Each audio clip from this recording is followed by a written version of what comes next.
ছয় আসনের আবুল হোসেন ভাইয়ের পক্ষে রুবেল ভাই আমাদের কবাই ইউনিয়নের সভাপতি, সে আজকে এই প্রোগ্রাম সাজিয়ে তারেক জিয়ারকে আনন্দ দেওয়ার জন্য ধানের শীষ প্রতীক নিয়ে আমরা আজকে এই বরিশালে উপস্থিত হয়েছি।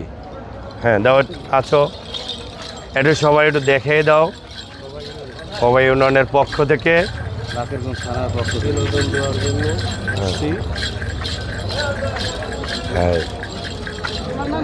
সাইফুর রহমান।